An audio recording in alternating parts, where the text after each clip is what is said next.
Well, A Southern Music, the Carnatic Story, is a book of essays. It's an interesting book in the sense that it's a book that covers various aspects of an artistic form, from the philosophy of it, to the sociology of it, to the practice of it, to the history, to its interactions with various art forms.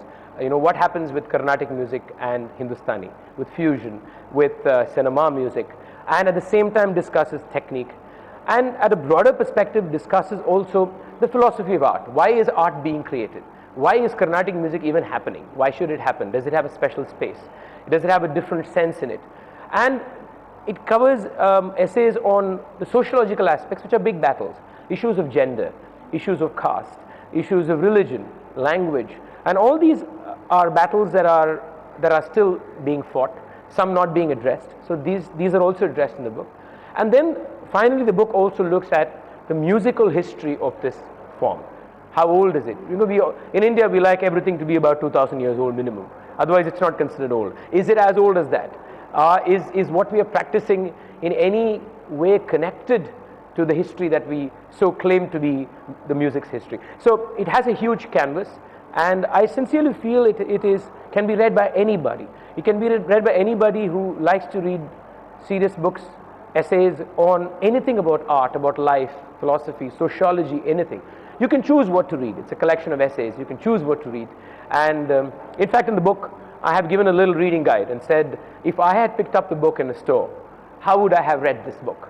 So, you know, I really think that this book is nothing to be scared about. I'd like to say that very clearly, that, oh my goodness, this is about some classical or Carnatic music form that is very technical and complicated. No, it is not. There are chapters which are technical, but you can choose not to read them if you feel not so comfortable with them. That's what I would say. It's for everybody to pick up and enjoy serious reading. In a way, yes, but in a way it's knit too. The book itself is put into three parts. We call it three books, book one, book two, book three. The first book discusses the experience of music, because ultimately music is about experiencing it. And it's only after that can you discuss its context in society or history. So the first collection of essays, which is about, I think, 11 essays, discusses what is the experience of art. What is art? In fact, the book starts with the question of what is music. But then it flows into Carnatic music, into the technique of it, into its interactions with the musician, with everything else. Then the second section looks at the context of its practice, which means society, which means other musical forms, which means the battles that are fought in the social basket that we live in. So the second section completely looks at those aspects. The third section, called, of course, the history, discusses the history of the music. Now, are these all knit together? In a way they are. They are knit in terms of what I try to communicate as being the basic engine, the basic philosophy, the basic resource, or the basic reason why this music exists at all. And that is what knits the whole book together. But each essay can also be looked at as a separate chapter. You can read it by itself and go into it. And then you probably will read another chapter in which you will see the connection, you will see the aesthetic connect, you will see the sociological connection. So it is possible to look at every essay on its own. It is also possible to look at a very aesthetic flow that exists between all the chapters. No, this book is a collection of essays completely written by me. The thoughts are completely generated from my experience of being a musician. So they are a collection of essays completely authored by me. Well, to me, Carnatic music, the most beautiful aspect of Carnatic music is the fact that it allows you to experience an abstraction of all your emotions that you have in life into a musical form that interacts between three elements, between melody, raga, we call it raga, rhythm, tala, and text. Now, in the confluence of these three ideas, these three are all aesthetic ideas, raga, tala, and text, is created the life of existence, in the sense emotion. So Carnatic music should be viewed as an art form that tries to abstract emotions, your emotion, my emotion, into the idea of emotion. Now, for example, let me give an example. Now, you're looking at a sculpture. Okay, a sculpture, sorry. You're watching a sculpture. It's right in front of you. It moves you. But you cannot tell me I feel sad looking at it. You don't say, I feel happy looking at it. You just know that the sculpture generates a certain emotion, a certain impact. I would say Carnatic music does the same thing to you.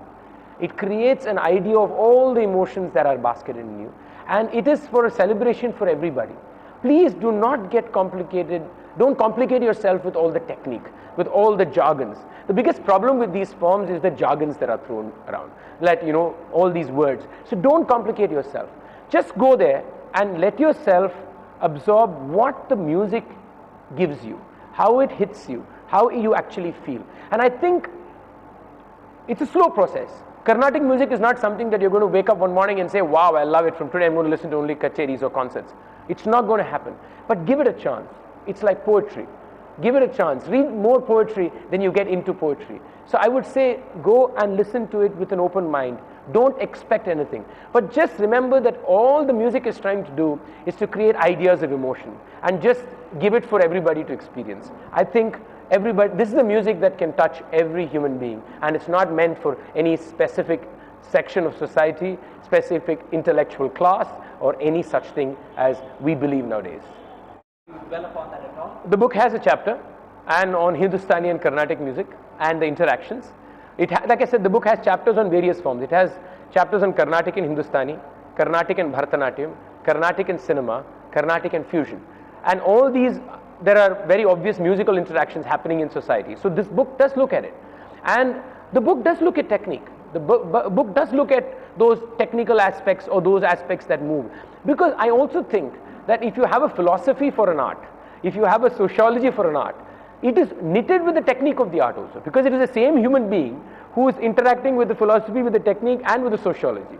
So I have looked at the technical aspects of the book, of the music, and it is an important cog. But all I'm saying is, it's very easy for us to get trapped there, you know, in that technique, and say, oh my God, this is too complicated, there's this table here, there's this chart here.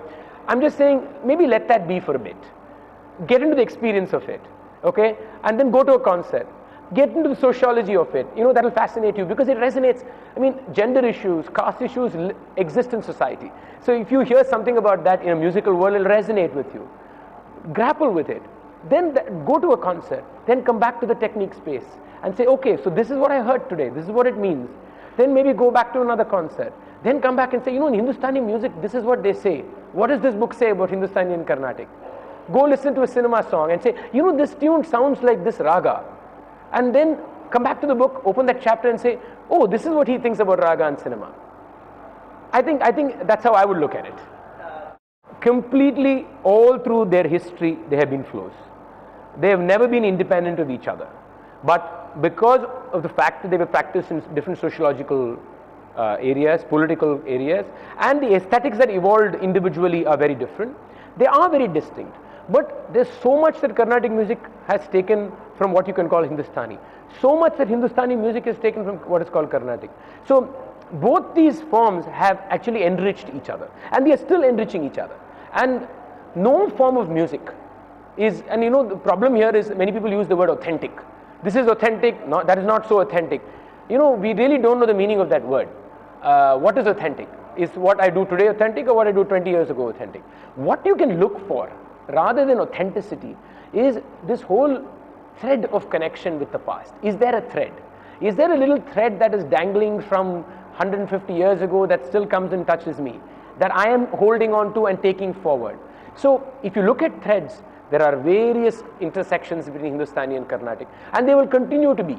And I think that is what will make them far more vibrant, far more dynamic forms of music. Well, there always is. Carnatic music, as you hear today, is not what it was heard like it was heard 100 years ago. But I think that the changes now are becoming far more subtle and subtle. I have my own theory for it, which is there in my chapter on technology. You can please read it, on why I think that changes are going to be far less than before, I think, in aesthetic forms as we go ahead than before. But yes, they are changing.